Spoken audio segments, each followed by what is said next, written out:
Hello, and welcome to the Amazon Web Services Partner Webinar Series. Our topic today will feature how to move your business intelligence and data warehousing to AWS. I'm your host, Sherry Sullivan. I'm with the Partner Marketing team here in Seattle, and I'd like to start with just a couple of housekeeping items. I'd like to remind folks that your lines have been muted today, but we invite you at any time to submit questions using the Q&A tool in your browser. We'd also like to let you know that we will make this presentation available on demand, and you'll receive a link post-event. And we do make our content available on the AWS YouTube channel as well as SlideShare. So I'm very pleased today to be joined by two of our AWS technology partners. We'll begin with an overview from Itamar Ankorion, who is the Vice President and Business Development and Corporate Strategy at Attunity, along with Ben Connors, who's the Worldwide Head of Alliances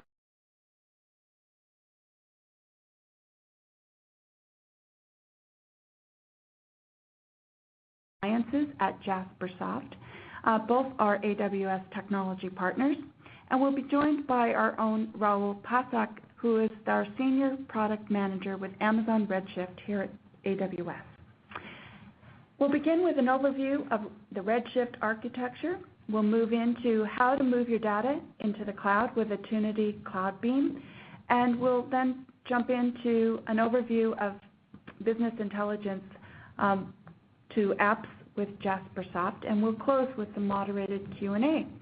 So with that, I'd like to introduce our speakers. We have Itamar, Ben, and Raul. Take it away, Raul. Thanks, Sherry, and thank you everybody for joining us.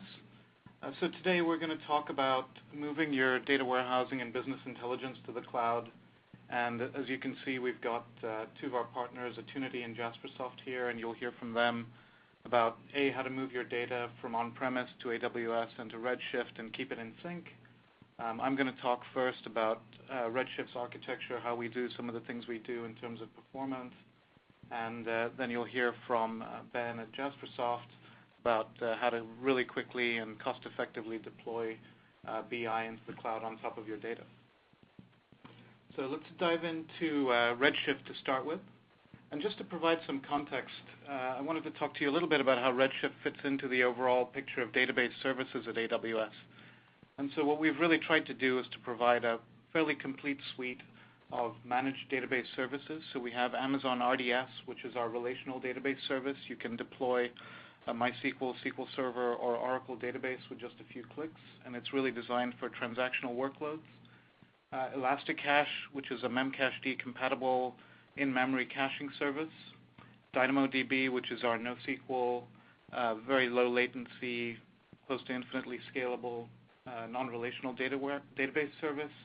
And then Redshift, our newest service, which is petabyte scale data warehousing in the cloud.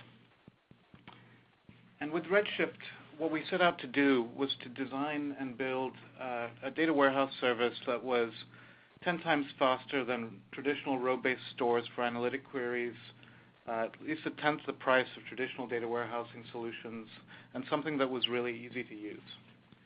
And the reasons for this was really that our customers asked us to build this, and that's how most of the things that we do at AWS come into being in response to customer needs. And so customers had been looking for data warehousing that was easy to provision, that didn't require hundreds of thousands of dollars or more in upfront payments, and that could match their requirements as their data volumes grew. And they also wanted something that was fast, cheap, and easy to use. And finally, something that was compatible with their existing tool sets, and that means SQL. And so what we've seen with Redshift is really an expansion in the kinds of customers that can make use of relational data warehousing. You've got traditional enterprise use cases, and for them it's been about expanding existing data warehouses or thinking about migration. And it's also about the ability to respond faster to the needs of the business. So for example, you can deploy Redshift in 15 minutes rather than having to wait weeks for purchase orders and dealing with things in terms of rack space and data centers and all of that. We've also seen a new class of companies that have been using other solutions for big data analytics start to benefit from the ability to use a relational, scalable data warehouse And here it's really about accessing business data and big data using traditional SQL and making more data available for analysis cost effectively. And then another emerging class of application we've seen is software as a service companies that are providing embedded analytics to their own customers and using Redshift to lower the cost of providing that analytics. And for them, it's really been about lowering costs, having the ability to scale, and of course, delivering performance. And Redshift, we launched in mid-Feb this year, and it's been the fastest growing service in AWS history. We've announced well over 1,000 customers, adding over 100 a week, and that was about 10 weeks after launch, so the pace of growth has been very fast. And we're focused really on making progress around security, rolling out worldwide, and continuing to innovate in line with what we're hearing from our customers. And in terms of customer use cases, just wanted to share a few with you. So Airbnb has been using Redshift, and they've seen pretty significant reductions in query times as well as cost reductions. Accordant Media is a real-time ad bidding platform, and their business is about responding to online advertising auction slots within hundreds of milliseconds. And they're using Redshift to get faster iteration on their analytic models so they can place more accurate bids. And with Nokia, it's been using Redshift to lower costs and improve query times. And again, you'll see this theme come up over and over again around performance, price, and ease of use, which is great to see. So Bitly, for example, tracks billions of clicks every month, and they've been able to use Redshift to get answers to queries that span months of data in just a few seconds. Has Offers is a mobile marketing platform that provides big brands with the ability to drive mobile applications and mobile ad performance. And for them, it's been really about performance and price relative to their current solutions for analytics. And Infor, on the SaaS side, Infor is the world's third largest ERP vendor, and they are deploying Redshift as the data warehousing engine behind an analytics platform in the cloud that they're doing for inter-enterprise analytics called SkyVault. And so the real point here is a real wide diversity of use cases, but all centered around those core benefits of performance, price, and ease of use.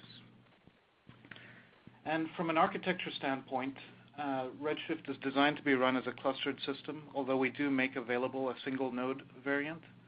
As you can see, the nodes are connected using a 10 gigabit Ethernet non-blocking network as part of our high-performance computing environment at AWS.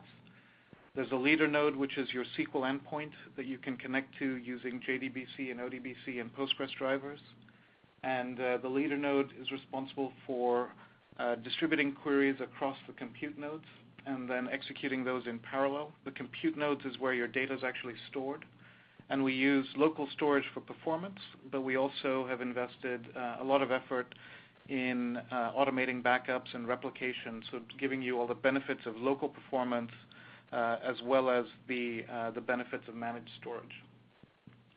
Security is another area that we've paid a lot of attention to with Redshift, and it supports SSL for encrypting data on the wire, hardware-accelerated AES-256 for encrypting data that's stored at rest, and this is every block that's written to disk, so both data at rest as well as any temporary spillovers from queries and backups, all encrypted. And it can run inside of Amazon's Virtual Private Cloud, or VPC, and that's a logically isolated section of the cloud in which you as customers can control routing, access, networking, and can connect it using VPN to your existing systems. The other element of Redshift is that it's a managed service, and so it's straightforward to provision. We do continuous monitoring of all components in the system. We automatically replicate data, and we continuously back up data to S3 as well. And so the goal is really to give you a high-performance system that's easy to deploy and operate, and also to scale. And from a hardware perspective, Redshift runs on hardware that's optimized for data processing. And so the larger node size in Redshift is the high storage instance, which is available on EC2, the 8 extra large. And this is a beefy box, 128 gigs of RAM, 16 terabytes of compressed user data. Redshift automatically compresses data when you load it and our customers typically see from 4 to 8x savings when coming from other systems. Naturally, some columns will compress much better than others, and so that also improves performance and lowers cost. And unique to Redshift, we make available a smaller node size, which is 1/8 of the 8XL, and that allows you to essentially scale up your cluster in increments that make sense for your business and data volumes. And so with Redshift, you can start with a single 2 terabyte node, which is the smaller node size, scale up all the way to 108 extra large nodes for 1.6 petabytes of compressed data. And from a pricing perspective, we've tried hard to make Redshift an extremely cost-effective solution. The goal here is to allow you to analyze all the data that you want to analyze, not just all the data that you can afford to analyze. And so with Redshift, you can buy it on demand. The pricing here is for a single XL node. The 8 extra large is 8 times that, but the cost per terabyte remains the same because they have 8 times as much storage. So you can see if you're paying by the hour, it costs you less than $1 an hour for a 2 terabyte data warehouse. That's about $3,700 per terabyte per year. A 1-year reservation gets you a 40% discount, and a 3-year reservation gets you over 70% discount, bringing the pricing down to under $1,000 per terabyte per year, which is well under a tenth the cost of traditional systems. And we've really designed Redshift to be the central data warehouse. Data is generated in a bunch of different places, and ultimately our goal with Redshift is to provide you with an easy-to-use central high-performance repository where you can then run analytics across all of the elements of your business. And that's why I'm really excited now to talk about and introduce Itamar from Attunity and Ben from Jaspersoft to really talk about, one, how to move data into Redshift in a very straightforward way and keep it in sync, and then how to deploy analytics on top of it. So with that, I will turn over to Itamar. Thank you very much, Rahul, and thanks everyone for joining us today. Attunity is an Amazon Web Services technology partner, and we've been excited working with them for well over a year now on helping customers adopt the cloud and facilitate the way in which they move the data to the cloud so they can benefit from its cost efficiencies. In simply put, we help to move the data that moves our customers' business in the cloud, and we have created a cloud platform called Attunity CloudBeam that is a data movement service that runs on top of Amazon Web Services and facilitates different processes of moving data in and across Amazon Web Services regions. When it comes to big data analytics and data warehousing, it is a core area for Attunity. We've traditionally worked for many years with many organizations, large enterprises to smaller organizations that need to make information available for analytics, and we help them move data from various environments, whether it's ERP systems, homegrown applications with the different databases, or other data repositories into the data warehouse environments. So with Attunity, we help customers to move any data at any time, anywhere, primarily for analytics, such as putting it into a data warehouse, another server for analytics. It could be RDS, for example, Amazon RDS, into Hadoop environments like EMR, or of course into data warehouses such as Amazon Redshift. And our focus is on making the process with high performance, lower its total cost, and enable very quick time to value. When looking at loading data into Amazon Redshift, we focus on the following common use cases that we see with customers. Well, first of all is full uploads. So for customers who want to look at Redshift as an alternative to an existing data warehouse, or as a way to get into data warehousing and they want to test it out, or they may need to use it on an intermediate basis, once a quarter, once a month. So with Attunity, they can facilitate full uploads. You may need to do an initial load of the data to set it up, or you need to periodically load an entire data set for trial or ad hoc use, or you may want to migrate data, where you move a large amount of data from your existing data warehouse into Redshift. A very different use case is for customers who want to use the data warehouse on an ongoing basis and need to keep feeding it with data on an incremental, sometimes continuous basis. So basically keep it in sync with their operational data or the databases that they have on premise. They're using incremental technology, enable you to provide efficiency in loading the data, and by moving data continuously, you can enable low latency. And of course, the data may come from on-premise data centers, or it may come from another AWS region. With that said, one common issue that many customers talk about, as industry analysts report, is that moving the data into the data warehouse tends to be the most common issue. And most customers are not happy with the way that this works, are not satisfied with the way in which the loading process works. When you look at loading data, there are few reasons we want to point out. And for customers who are looking at adopting Redshift, they probably are going to be thinking about these sort of pains and issues. And with solutions such as Attunity, you can alleviate them and you can avoid running into these sort of pains and quickly get your data into Redshift. First of all is the complexity, the different complexity involved in integrating different types of data sources, the different data types, how you move the data, how you move it efficiently, how you integrate different parts of the solution. So there's a lot of complexity involved potentially in moving data over a wide area network between different data centers and two different data systems. The other challenge is it can take too long. If you want to quickly get going, you want to get value quickly, using traditional technologies, special tools may take you many months. If you opt to develop a solution, it may take you many months to put it in place. With a solution out of the box, you can take that issue away. Costs can be involved with building an entire solution that can take you a lot of time. Again, if you look at traditional data warehousing, this is the area where traditional data integration tools can cost a lot, including the labor involved with putting them in place. Yet another issue is how to move data to enable low latency data warehousing, how to enable real-time views of data while the data keeps getting updated into the data warehouse. That is a challenge typically to create because of the inherent complexity, and they need to do it with very minimal impact on source database systems. And finally, some of the pain points customers run into are the lack of developer resources that can put all of this in place. Attunity brought to market a solution that we refer to as a click-to-load solution that provides a very easy way to get your data into Amazon Redshift, addressing all these issues and enabling you to take data and turn it into value inside Amazon Redshift. So with Attunity, you have an optimized and affordable solution that is easy to put in place. It requires no coding and no complexity. It is an administrator environment that sets up an automated solution end-to-end. It is fast and high-performance integration, which we'll discuss in more detail, and it comes with support for incremental and real-time loading of data on top of the initial load. So it can offer you significant lower cost and faster time to value for starting to leverage and benefit from Redshift. One example of such a customer is Domain Holdings. They're a domain brokerage vendor that enables customers to monetize the use of domains.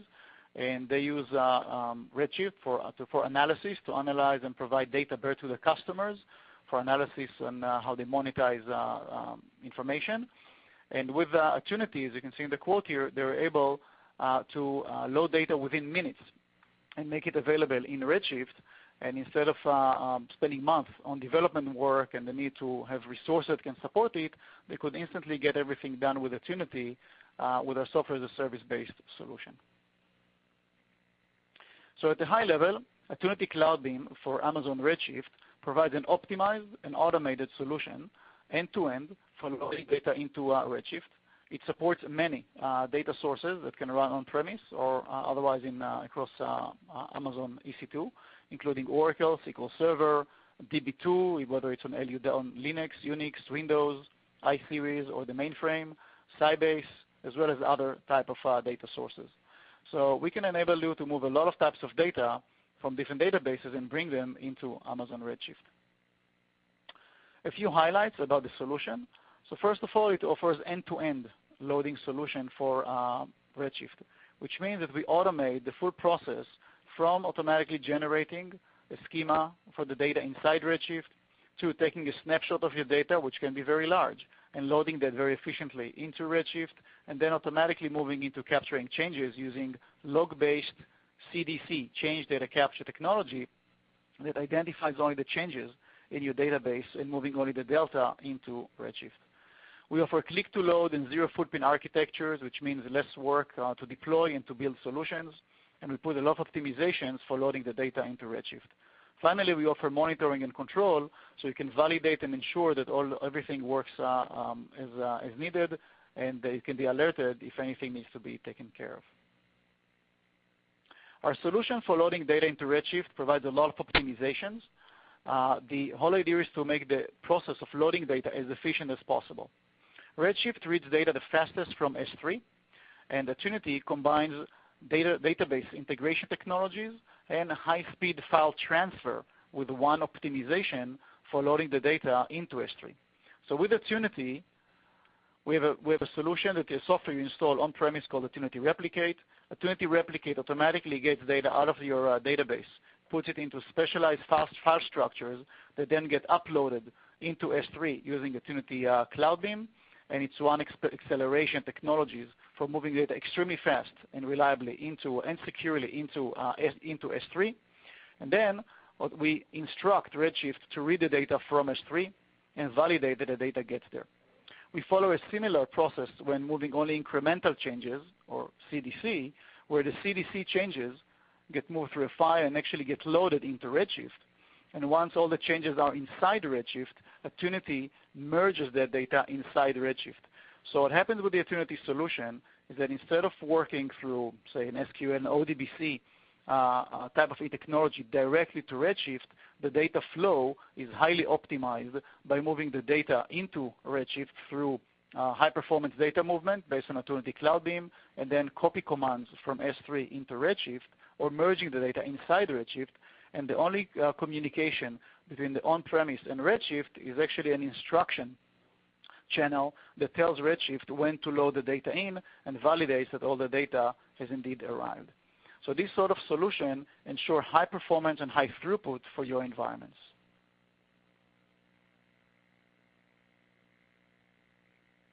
So just to highlight a few of the optimization technologies that Attunity includes is a unique proprietary transfer protocol that optimizes the delivery of data over wide area networks and the internet.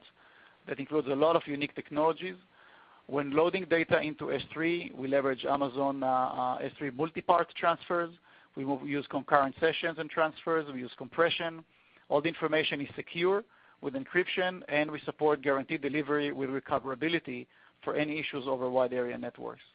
The Attunity data transfer technologies can provide you significant gains in performance, and they automatically handle different issues of variability in bandwidth, hardware, and the type of data sets that you may have. So to conclude, Attunity provides an easy way to move your data and your business intelligence to the cloud. We can make it easy for you and help you get your data into Redshift, whether you just want to try it out or want to use it on an ongoing basis. Attunity is available on the AWS Marketplace, and you can also visit us at attunitycloudbeam.com, or you can contact us at the email below. Attunity solution for Amazon Redshift is available on a subscription basis, very similar to the way Amazon provides it, which means you can use it on a monthly basis on demand, or you can commit to a year, in which case you get a significant discount. We look forward to working with you, and thank you for your time today. And with that, I'll hand this over to Ben from Jaspersoft, who will help you understand how and what you can do with the data once it gets into Redshift. Over to you, Ben. Great. Thanks, Raul. Thanks, Itamar. And this is Ben Connors. I'm Worldwide Head of Alliances here at Jaspersoft. I'll be joined in just a few moments by my colleague Mary Flynn, our Senior Technology Evangelist, who will lead us through a demo. Just to begin briefly, what I'd like to do is show a very brief introductory video, which should launch now. So we'll take a look. So, you're a developer or an IT professional. You want software with the simplicity and low utility pricing of the cloud. Your business users, they want apps with easy self-service reporting and analytics. And that leaves you stuck, as today's business intelligence solutions are both costly and complex to use and deploy. But what if you could get BI made easy with push-button deployment, end-user self-service, and true pay-as-you-go pricing? Now you can, with Jaspersoft's award-winning reporting and analytics platform available on Amazon's cloud. For less than $1 an hour, with no user or data limits and no additional fees, you get access to a full BI suite with self-service reporting, analytics, and dashboards. What's more, Jaspersoft for AWS automatically finds and connects to Amazon RDS and Redshift data sources, so you can literally go from purchase to analysis in under 10 minutes. And with a modern web architecture that includes an HTML5 interface, full multi-tenancy, and the ability to connect natively to both traditional and big data stores, Jaspersoft is the most trusted cloud BI platform on the market. Get rid of the cost and complexity of building reporting and analytics for your app or business with Jaspersoft BI for AWS. Check out jaspersoft.com/cloud today and see why hundreds of customers have already deployed Jaspersoft in the cloud. Problem, so I will stop this. So you can literally go from purchase to analysis in under 10 minutes. Okay, that sounds like there might have been some audio problems with that video. So anyway, you probably got a little bit of the idea, and we'll get into some more details here. So the world has changed, I guess, in an interesting way. I think any of us who took classes in economics maybe learned about basis of competition in marketplaces and based on things like land, labor, and capital traditionally. But in today's information economy, that's really changed. Land and labor have become far less important. Time and information are the new factors of production. We find that knowledge workers, business users, don't have access to timely, actionable data. In fact, some studies have shown that only about 25% of knowledge workers who need data and information actually have easy access to it. Why is that? It's because most knowledge workers don't spend their time inside a business intelligence or reporting tool, and nor do they want to. Instead, we need intelligence inside. We need information to find us as knowledge workers, not the other way around. And it really has to become part of the DNA of our applications and our everyday work life. So examples are a pipeline dashboard inside a SaaS CRM application, a performance report inside a partner portal, maybe salary data visualizations inside your HR intranets, the kind of applications that you're using as part of your daily business routines, and embedding the reports, the analytics inside these applications you're already using.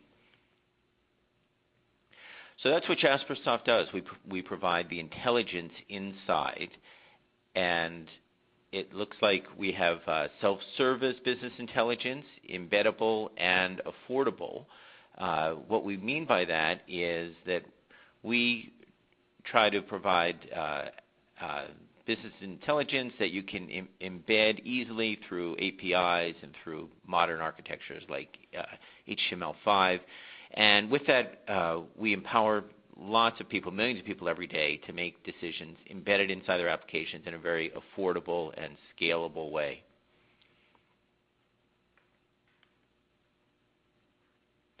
As a company, Jaspersoft is a very high growth company, lots of momentum.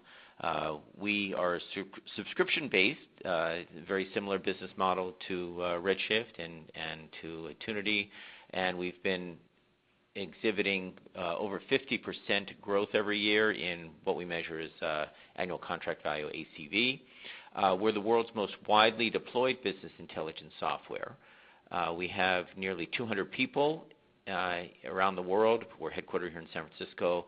And as you can see here from statistics on the slide, over 300,000 community members, thousands of customers and deployments, and very broad recognition and strong partnerships. We're honored to be a member of the Amazon Web Service Partner Network, as well as you'll recognize many of the other logos here. We've been widely recognized in the press and analyst community. I'll just point briefly, one of my favorites is this sort of teal-blue center box at the top of the center column, the technology award we got from InfoWorld. This is interesting. We share that spotlight with things like Hadoop and the Apple iPad Mini. So we're very pleased to get this kind of recognition. So as far as the product goes, Jaspersoft allows you to design any report from pixel perfect type reports as shown in the upper left here to visually rich graphical representations of the data as shown in the middle, even mobile applications as you see here shown Jaspersoft running on phones and iPads, etc. So any report, any dashboard by assembling various tables and charts into meaningful views of information, as you see some examples here, and any analytic view. And in fact, we'll take a closer look at this in our demo, but here are some examples of interactive analytic views that let you slice and dice and drill into the information and assemble it in ways most meaningful and interesting to you. We can use any data type, whether it's relational from Oracle, SQL Server, DB2, Postgres, etc. Big data, including Hadoop, MongoDB, file systems, and of course what we'll be looking at today here is AWS Redshift, which is a very interesting and powerful system, as we'll see, and one very compatible with our business and technology model. We've heard a lot from Rahul and Itamar about things like time to value and performance and ease of use, and you'll see that this fits very nicely into the theme with what we try to do here at Jaspersoft. So in terms of Jaspersoft specifically on AWS, we're the first BI service you can buy purely by the hour with no user limitations, no monthly fees, and in fact purely by the hour at less than $1 an hour. Here's the actual page from our AWS Marketplace listing, and as you can see we started about 40 cents an hour for the software. Very affordable, very much pay as you go, again consistent with the AWS theme. We're the first BI service to automatically connect to your AWS data, and you heard Rahul talk about fast deployment for Redshift, a matter of 15 minutes or so versus weeks or months, and we have a similar pattern here with, we've timed it, it's actually less than 10 minutes from launching on AWS to actually visualizing your own data from RDS or Redshift, and we integrate very nicely with other aspects of AWS like security, the IAM, and this allows us to auto-discover your data sources and make it very easy to configure and deploy. We released concurrent with Redshift in February, and we have about 400 customers now, so lots of successful implementations and something we're pleased to continue.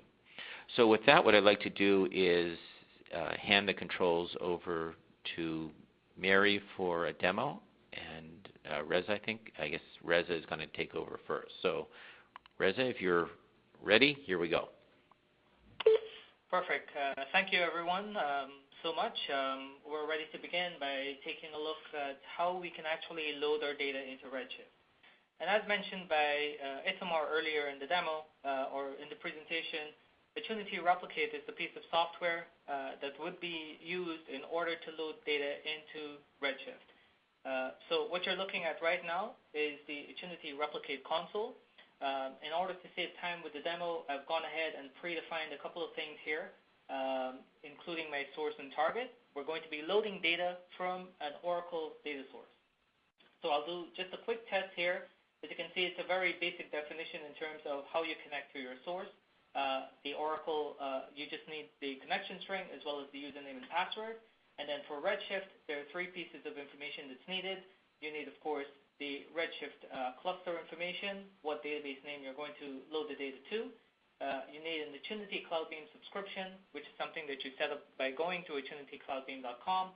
And then, of course, you need an Amazon Staging S3 bucket that's in the same region as the Amazon Redshift cluster that you're loading the data to. So I'm just going to test my source and target here to make sure that everything's okay. And with that, I can move straight into creating my new task. So I'll call this Oracle to Redshift. And as you can see, I've selected by default to do both full load and apply changes, meaning we also can do the change data capture as part of this task.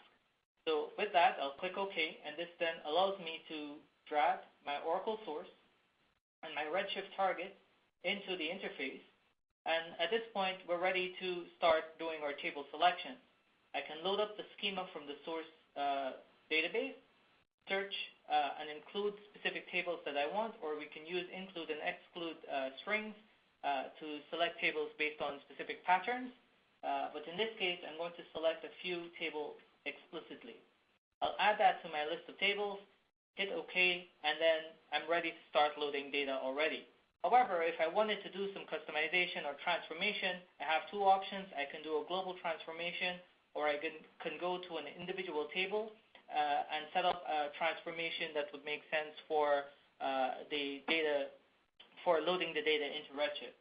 So I can go to my transformation here and select any number of different types of transformations I want, including the ability to add new columns or do calculations on existing types of columns that are already there to load the data and make these transformations in real time before loading the data into Redshift. So I'm pretty happy with these selections right now. I'm just going to load all the data as it is from the source. I can save my task and hit the run button, and that's it. That's all that's needed in order to actually load your data into Redshift using Attunity Replicate. And as you can see, when I run this task, there are a few things that will happen. First, we will prepare the target tables by creating the target schema based on how the source is defined, or we can use an existing schema that you would specify in the task settings.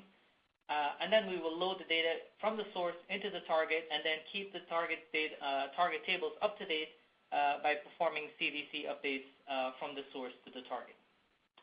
So I'll click OK, and this will start up my task. If I connect using SQL Workbench to my Redshift target, we can take a look there and see that in the natality database where I'm loading this data, if I refresh that, right now the HR database has not yet been created. We're using actually the HR schema to load the data.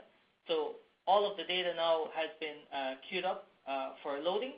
And once it moves over to loading, you can see the estimated count of all of the data being that's going to be loaded as part of this process.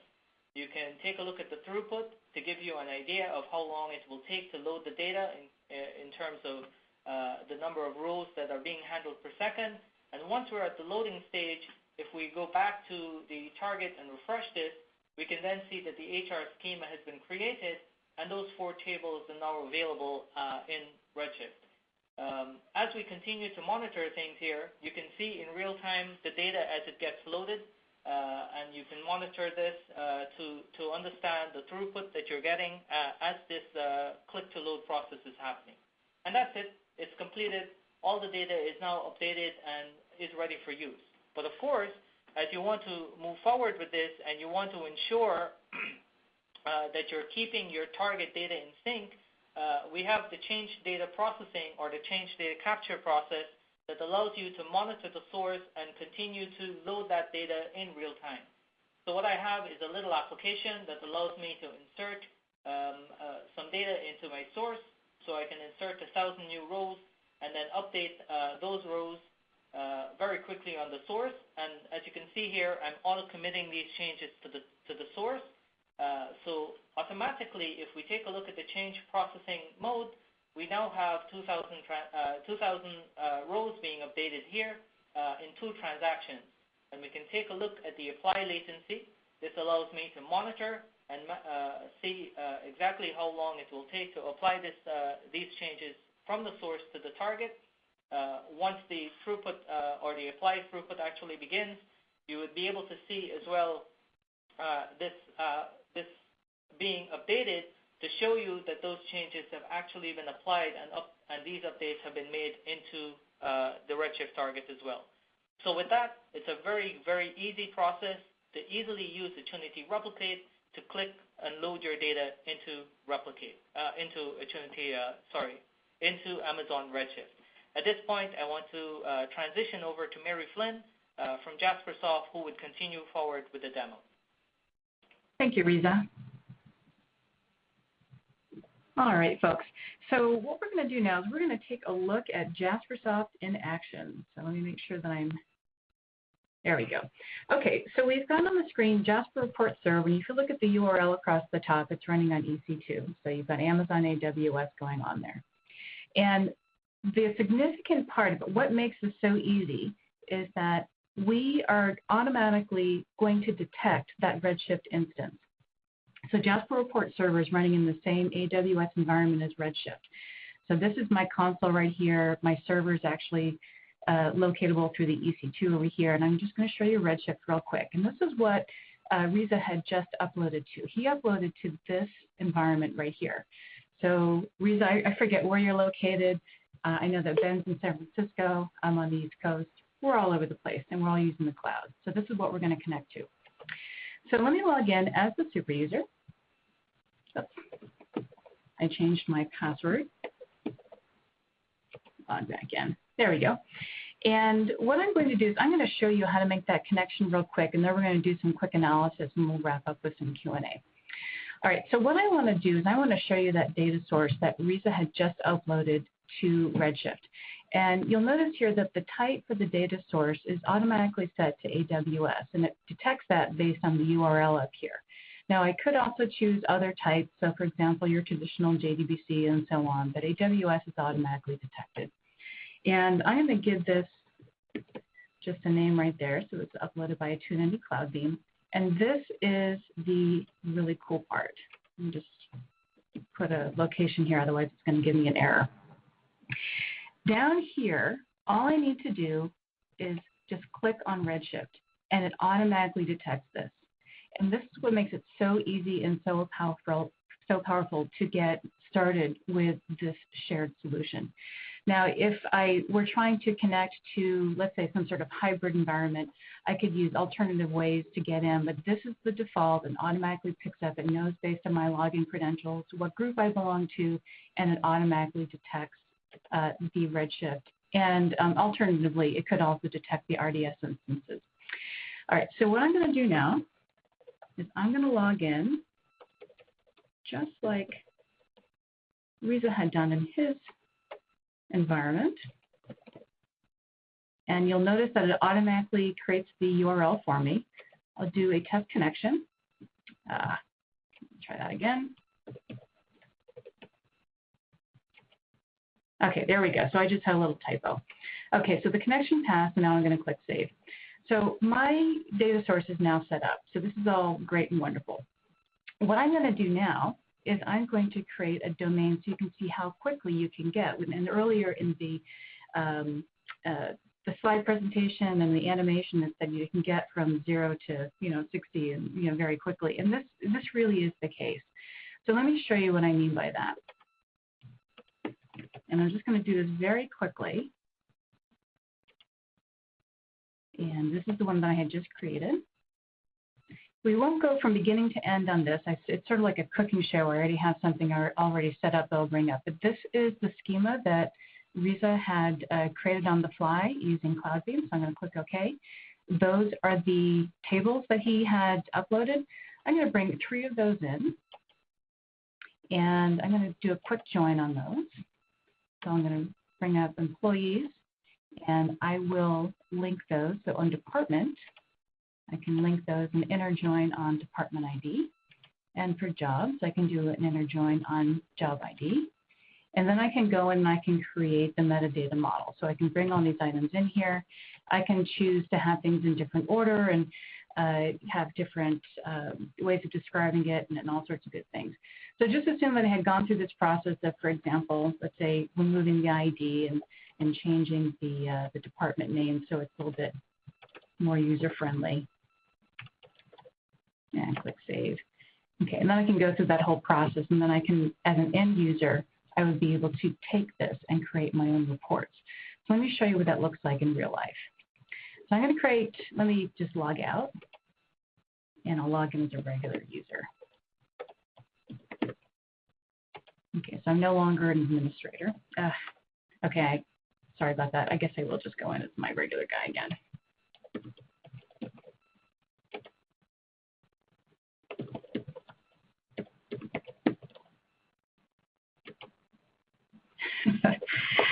My apologies. Okay, so I'm going to create an ad hoc view. And the first thing I will do is take that view based on the data that, that Riza had uploaded. So I'll go in here, and this is the one I had created ahead of time. And I'll choose the data, and I'll bring in all the employees. That's my metadata view. And then I can go into the crosstab view or create a chart or whatever it is. And you'll notice here that I've got things a little bit easier to understand. So I can bring in, say, employee ID, first name, last name. And you can even set up certain fields to be restricted. So depending on who you log in as, some people may see different fields than others. Or people may see different rows. So if you are allowed to see salary information, you might see that for only your direct reports, but not for others. So all that can be worked into the Jaspersoft environment. Okay, so that's just to show you the beginning to end that you can actually get the data from whatever your source is. As Riza has shown, use CloudBeam, bring it up, put it into Redshift. It's all ready for processing. Jasper Report Server goes on top of that. Now let's show you some of the power of Redshift, because Redshift can be very fast and very cool. Now what I'm going to do is I'm going to use a much larger data set. What we're going to do is we are going to use birth records for the United States for the last 4 years. So I'm going to bring that data in, and this was modeled again using the Jasper Reports server domain. And then here you see the different fields that are available. This is loaded into Redshift, and we're going to create a quick chart out of it. Okay, so the first thing I want to do is bring in the total count of babies. So I'm going to say bring in baby count, and I'm going to drag that into the rows. Okay, now what just happened there when you saw that little dial going around, it was going to Redshift and creating a query, and you can see how quickly the information came back. And remember, this is all happening over the cloud. So the total number of babies born over the last 40 years was about 152 million. Now, if I want to, let's say, analyze that, maybe break it out by father's age, see if there's been a change in age or what the average father age is, I can drag that into the report as well. Let me just bring that in. Goodness gracious. Give me 1 second.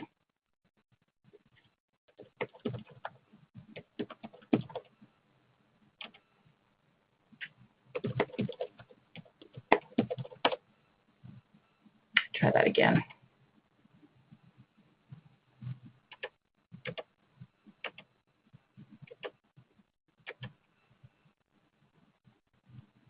Okay, so we'll bring in the natality data, and we'll bring in the baby count. Okay, and now we're going to break this out by father's age.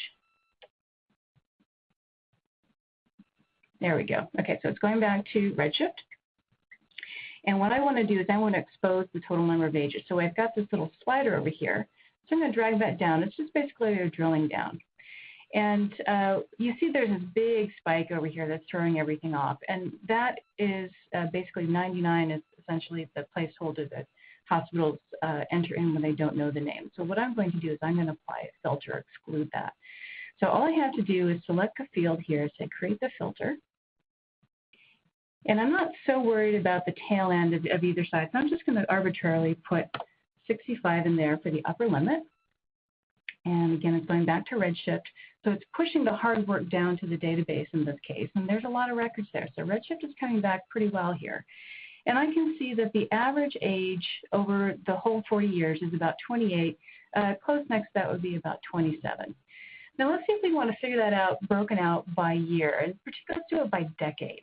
So what I'm going to do is I'm going to create another filter. This time it's going to be by year, and I'm going to choose a couple of decades of information, or just the decade turning points. So it's populating the list here, again going back to Redshift. And we're going to pick up 1970, 1980, and 1990, and then we're going to see whether the baby count and whether the father's age has changed over time.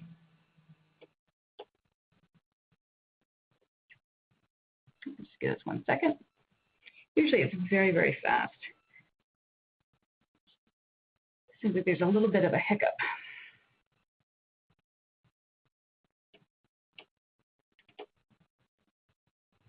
Okay, while we let that happen, what I want to do is to show you in the background here that if you wanted to find out how quickly you can get up and running with Jaspersoft and AWS, you can go to jaspersoft.com/cloud, and you can also go to our community site. So you can go to community.jaspersoft.com, and you'll find a page here on AWS. And in here, there are some nice videos to get you started, how to actually get launched, get started, how to connect to your database, whether it's going to be Redshift or RDS or anything else, and then a variety of other information on pricing, et cetera. So let's see if this came back. Okay, great. Okay, so we've got 1970, and I'm going to choose 1980 and 1990.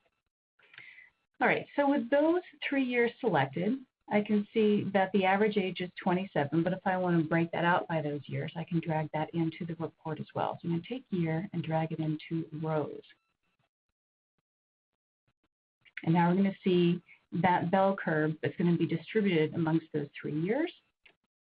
Just do a little slide down here. And now I can see 70, 80, and 90.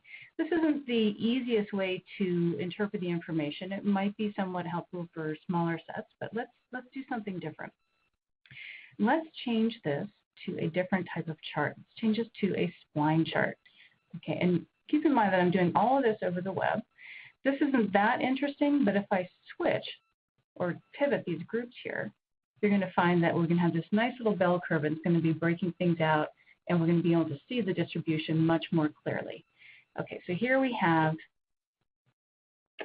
the total number of babies goes down for each decade, but also, so that's the height up here, but also the shift changes. So in 1970, the most common age was 23, and then after that was 27.